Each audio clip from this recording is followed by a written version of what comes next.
표와 캠페인 같이 하겠습니다. 감사의 씨를 뿌려 행복의 열매 맺는 교회, 감사의 향기가 되겠습니다. 감사의 꽃을 피우겠습니다. 감사의 열매를 맺겠습니다. 아멘. 이번 주 묵상 말씀 갈라디아서 3장 27절 우리 세 번 같이 하겠습니다. 누구든지 그리스도와 합하기 위하여 세례를 받은 자는 그리스도로 옷 입었느니라. 누구든지 그리스도와 합하기 위하여 세례를 받은 자는 그리스도로 옷 입었느니라. 누구든지 그리스도와 합하기 위하여 세례를 받은 자는 그리스도로 옷 입었느니라. 아멘. 우리는 그리스도로 옷 입은 사람들입니다. 그리스도처럼 말하고 그리스도처럼 행동하고 그리스도처럼 선택하는 우리 삶 되길 바랍니다. 하나님께서 오늘 우리에게 주시는 말씀은 신명기 23장 19절에서 24장 9절까지의 말씀입니다. 오늘 본문을 통해서 온 땅의 주인이란 제목으로 말씀의 은혜를 같이 나누겠습니다. 우리가 신앙생활할 때 잘못된 형태 중에 하나는 하나님을 종교 영역에 가둬두는 것입니다.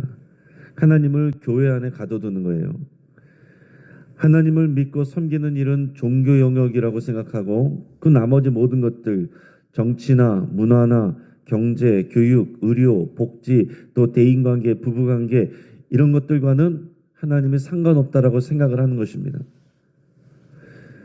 믿음과 그런 다른 영역들을 연결하는 것을 안 좋은 걸로 생각하고 말하는 것이 잘못된 신앙의 형태입니다. 여러분, 우리 믿음의 영역은 삶의 모든 영역과 동일한 거예요. 우리 하나님은 온 땅의 주인이시고 다스리시는 통치자시고 그리고 재판장이십니다.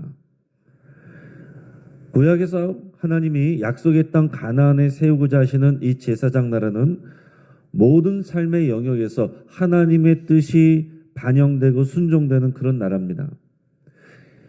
그래서 약속의 땅으로 들어가기 전에 주어지는 이 신명기 말씀은 오늘 본문에서 다양한 기타 규정들을 소개하고 있습니다. 그래서 언뜻 보면 여러 규정들이 전혀 상관이 없어 보이는 다양한 내용들이 나오는 것 같습니다. 하지만 이 모든 연결고리는 여호와 하나님이시고요.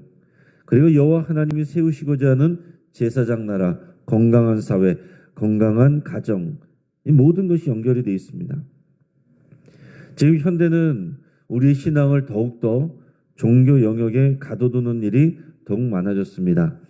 하지만 오늘 본문을 통해서 여호와 하나님은 온 땅의 주인이심을 여러분이 깊이 묵상하고 더 확신하기를 주의 이름으로 축복합니다. 먼저는 이자 부과를 금지하는 내용이 나옵니다. 신명기 23장 19절 20절 같이 있습니다. 네가 형제에게 꾸어주거든 이자를 받지 말지니 곧 돈의 이자, 식물의 이자, 이자를 낼 만한 모든 것의 이자를 받지 말 것이라. 다국인에게 네가 꾸어주면 이자를 받아도 되거니와 네 형제에게 꾸어주거든 이자를 받지 말라. 그리하면 네 하나님 여호와께서 네가 들어가서 차지할 땅에서 내 손으로 하는 범사에 복을 내리시리라. 아멘. 자, 제일 중요한 건 뭐냐면 이스라엘 백성들이 서로를 형제라고 여기는 것입니다. 또 실제로 이제 그 야곱의 그 12 아들에게서 다 이제 확대된 민족이기 때문에 다 결국에는 또 한 피이고 한 형제들입니다. 그 이웃을 이제 사람이 많아졌어도 우리는 이웃이 형제라고 항상 고백을 해야 되는 거예요. 그래서 이스라엘 백성은 특히 이 동족, 이 형제에게 무언가를 꾸어줬을 때에 이자를 받지 말라 그랬습니다. 그것이 돈이든지 양식이든지 이자를 받을 만한 것에 대해서 이자를 받지 말라는 거예요. 타국인에 대해서는 괜찮다라고 그랬습니다. 그러니까 우리가 무언가를 꾸어주고 이자를 받는 것은 당연한 일입니다. 그런데 그것은 타국인에게는 그렇게 하더라도 너희 동족, 너희 형제에게는 이자를 받지 말라라는 얘기입니다. 그것을 꾸는 사람들은 보통 어떤 사람들입니까? 어려우니까 꾸는 거죠. 가난하니까 꾸는 거죠. 그런 사람들을 배려하라는 얘기입니다. 이자 받아 먹지 말고 그 사람을 돕는 마음으로 후히 구워주라라는 얘기입니다. 어려운 이웃을 통해서 이익 얻으려고 하지 말라라는 얘기죠. 그 다음에는 21절에서 23절까지는 서원을 지키라라는 얘기가 나옵니다. 이스라엘 백성은 여호와 하나님께 서원한 것을 속히 시행해야 된다라고 그랬습니다. 서원하는 것은 자신의 자유의지입니다. 내가 하나님께 너무 감사해서 하나님을 사랑해서 내가 무언가를 하겠습니다. 어떤 재물을 드리겠습니다. 서원을 할 수 있는데 서원을 했으면 그것을 하라는 얘기. 서원을 하고 안 하고는 자유입니다. 그러나 서원을 했으면 지켜야 하는 것은 의무예요. 하나님은 우리에게 약속하신 것을 반드시 지키시는 하나님이십니다. 지금까지 하나님 하시는 모든 일은 하나님이 약속하셨기 때문에 하나님이 우리에게 약속하신 것을 지켜오시는 거예요. 마찬가지로 우리도 하나님과 언약 관계에 있기 때문에 그 약속을 지켜야 됩니다. 하나님께 입으로 약속한 것을 지켜야 되는 거예요. 그래서 우리는 서운한 것을 더 신중하게 하기도 해야 되지만 서운하는 것은 좋은 일입니다. 하나님께 자원하여서 하는 것은 의무로 하는 것보다 훨씬 더 좋은 일이고 하나님이 기뻐하시는 일이에요. 그리고 다른 곳에 보면 물론 우리가 한 서원을 물을 수 있는 방법도 있습니다. 자, 중요한 것은 뭐냐면 우리의 입술로 말한 것을 책임지는 것입니다. 우리의 입으로 말한 것에 대해서 책임을 지도록 그 신용사회를 만들어가는 거예요. 하나님께 대하여 내뱉은 말과 약속을 가볍게 여겨서는 안 됩니다. 사람에게도 마찬가지고 하나님에게 특히 입으로 내뱉은 것을 반드시 지키라 하는 것입니다. 그 다음에는 또 생존권을 보장하라는 내용이 나옵니다. 23장 24절 25절 우리가 읽어보겠습니다. 내 이웃의 포도원에 들어갈 때에는 마음대로 그 포도를 배불리 먹어도 되느니라. 그러나 그릇에 담지는 말 것이요 내 이웃의 곡식밭에 들어갈 때에는 내가 손으로 그 이삭을 따도 되느니라. 그러나 내 이웃의 곡식밭에 낫을 대지는 말지니라. 아멘. 자, 누가 배가 고픕니다. 그래서 이웃의 포도원에 들어갔어요. 또는 곡식밭에 들어갈 수 있습니다. 그러면 포도를 배불리 따먹어도 되고 그 곡식을 손으로 이삭을 따서 먹어도 된다는 거예요. 그러나 포도를 따먹어도 되지만 그릇에 담아가지는 말라. 그리고 곡식을 손으로 이삭을 따서 먹어도 되지만 이웃의 곡식밭에 낫을 대지는 말라라고 그랬습니다. 이게 무슨 얘기겠어요? 이게 다른 이웃의 포도밭에 들어가고 곡식밭에 들어가는 사람은 주로 어떤 사람입니까? 가난한 사람이에요. 배고픈 사람입니다. 또는 나그네인 경우에 나그네들이나 가난한 사람이 배가 고파서 그 같은 이웃, 같은 형제, 동족의 곡식밭이나 포도밭에 들어가서 따먹을 수 있다는 거죠. 그거 뭐라 그러지 말라는 얘기입니다. 배고파서 먹는 거 내버려 두라는 거예요. 배려하는 거죠. 같이 보살피는 것입니다. 그러나 들어간 사람이 욕심을 부리면 안 된다는 겁니다. 내가 먹을 것만 따서 먹는 건 괜찮은데 가져가서 더 먹어야지. 가져가서 이걸로 또 팔아 먹어야지.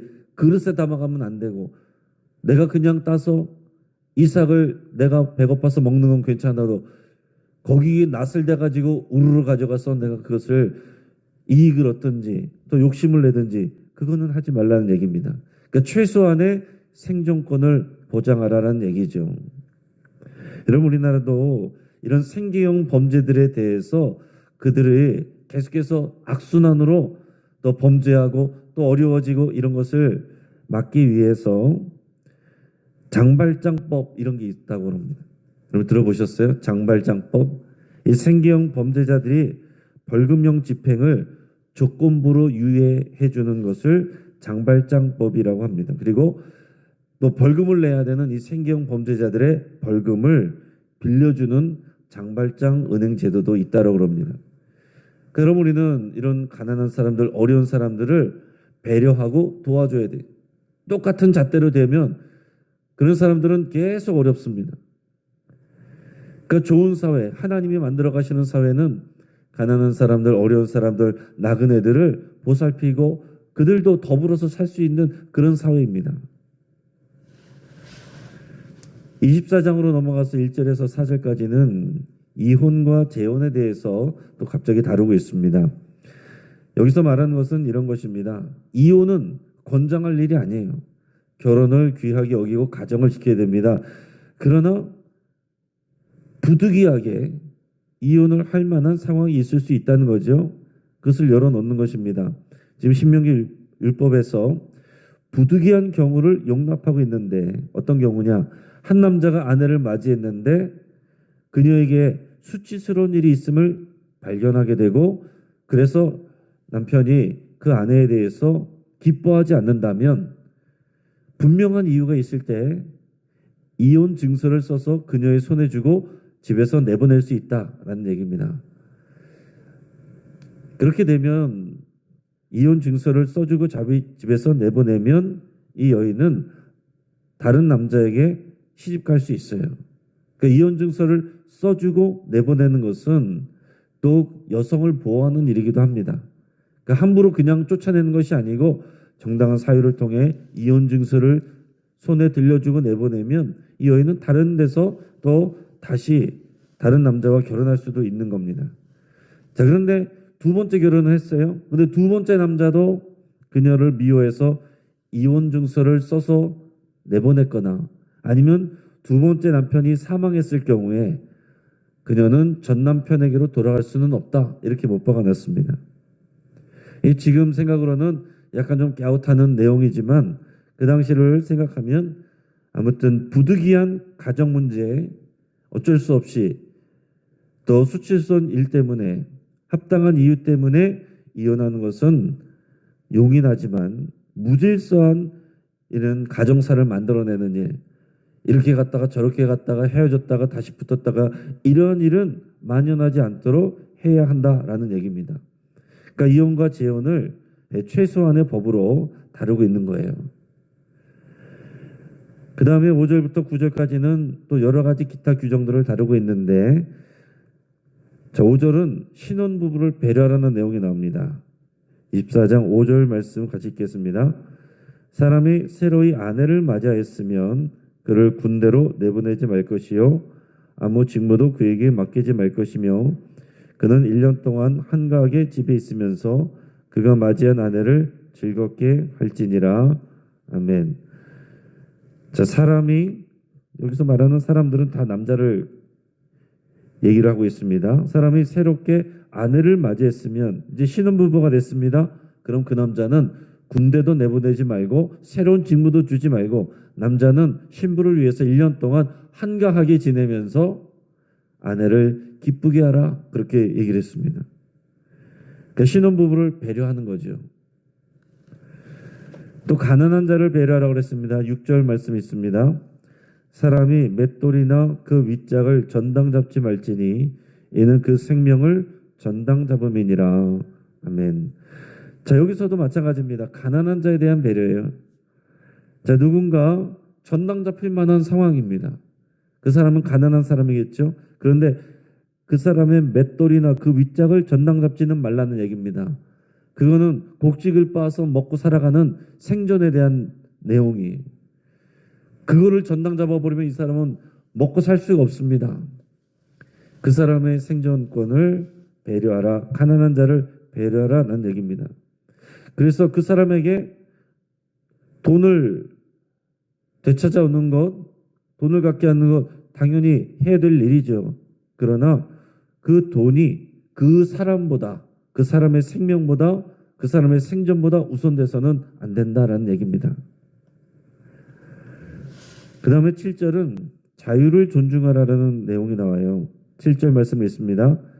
사람이 자기 형제 곧 이스라엘 자손 중 한 사람을 유인하여 종으로 삼거나 판 것이 발견되면 그 유인한 자를 죽일지니 이같이 하여 너희 중에서 악을 제할지니라. 아멘. 자, 유인하여 종으로 삼거나 판 것이 발견되면 그러니까 사람을 꿰어가지고서 다른 사람의 종이 되게 하든지 팔아버리든지 이런 악한 일을 했다는 것. 그런 일이 발견되면 그 사람은 죽이라 그랬습니다. 여러분, 우리 하나님은 어떤 하나님이시냐면 이스라엘 백성이 애굽의 종되었던 상황에서 하나님이 역사하시고 일하셔서 그들을 출애굽시켜서 자유인이 되게 하신 하나님이십니다. 그런데 그런 하나님의 백성을 유인해서 종이 되게 하고 팔아버렸다는 것은 하나님이 하신 자유케 하시는 이 사역에 반대로 가는 거예요.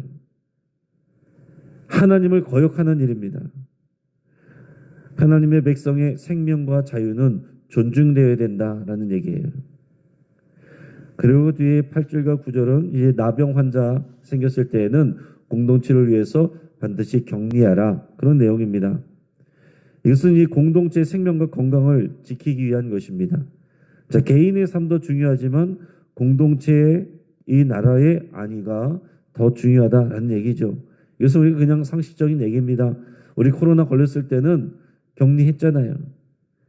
그것이 그 사람 미워해서 그런 것이 아니고 전염되지 않도록 우리가 격리하는 그런 일들을 경험을 했습니다. 보호하기 위한 것입니다. 뭐 가끔은 우리가 가족끼리 그러면 되겠어? 그래가지고서 우리 같이 살면서 다 같이 걸리자 뭐 그런 경우도 있었지만, 그러나 공동체 더 많은 이웃들에게는 그렇게 할 수는 없는 일입니다. 자, 이제 말씀을 정리해 봅니다. 자, 하나님은 종교 영역에 갇혀 계시지 않습니다. 하나님은 온 땅의 주인이시고 모든 영역을 통치하십니다. 이게 우리의 기본적인 믿음의 고백이어야 돼요. 하나님이 세우시고자 하는 이 제사장 나라는 삶의 모든 영역에서 하나님의 뜻이 반영되고 적용되어야 됩니다. 이 제사장 나라가 건강하게 세워지기 위해서는 반드시 이웃을 형제로 여겨야 되고요. 가난한 이웃을 배려해야 됩니다. 가난한 이웃의 생존권을 보호해줘야 됩니다. 이웃을 유인해서 종으로 파는 자는 죽음으로 다스려야 됩니다. 또 나병 환자가 생기면 이 격리에서 공동체를 보호해야 돼요. 그리고 하나님이 세우시고자 하는 이 제사장 나라는 가정이 건강해야 됩니다. 이혼은 불가피한 경우에는 용인될 수 있지만 무분별하게 행해져서는 안 됩니다. 또한 새신랑은 1년 동안 아내를 기쁘게 하기 위해서 방해받지 않고 아내에게 집중할 수 있도록 주변 사람들이 다 배려해 줘야 됩니다. 이렇게 우리가 살아가는 모든 삶의 영역에서 하나님의 뜻이 이루어져야 되는데, 이런 하나님의 율법의 말씀들을 쭉 보면 중요한 것은 배려다라는 얘기예요. 우리 모든 이웃들이 우리의 형제고 하나님의 백성이라는 것을 생각하면서 특히 연약한 자들을 배려하는 것, 또 공동체를 배려하는 것, 그리고 가정을 돌보고 보호하는 것, 이게 하나님의 뜻이다라는 얘기예요. 오늘 이 시대에 이 율법을 우리가 그대로 적용할 수 없지만 하나님의 뜻은 동일한 것입니다. 하나님을 사랑하기 때문에 우리 이웃을 사랑하고 그 이웃을 사랑하는 것은 배려하는 것입니다. 보호하는 것입니다. 특별히 연약한 자들을 배려하고 보호하는 거예요. 오늘 이 일을 감당하는 저 여러분 되기를 주의 이름으로 축복합니다. 같이 한번 기도하겠습니다. 말씀을 붙잡고 함께 기도할 때에 우리 하나님께서 온 땅의 주인이심을 고백하고 여러분 감사드릴 수 있게 바랍니다. 그리고 내 삶의 모든 영역에서 하나님의 뜻이 이루어지도록 여러분 순종하기로 결단할 수 있게 바랍니다. 또 하나님의 마음으로 우리 주변의 연약한 사람들, 또 가난한 사람들을 배려하기로, 돌보고 보호하기로 여러분 결단하며 기도할 수 있게 바랍니다. 우리 주변의 환우들을 위해서 기도해 주시고, 우리 주변에서 또한 가난으로 고통하는 이웃들을 위해서 함께 기도하겠습니다. 또 우리 영신의 모든 가정들이 건강하게 세워지고 또 주님이 주인 되신 하나님의 집이 되기를 위해서 함께 기도하겠습니다. 우리 주여 한번 부르짖고 하시면서 함께 기도합니다. 주여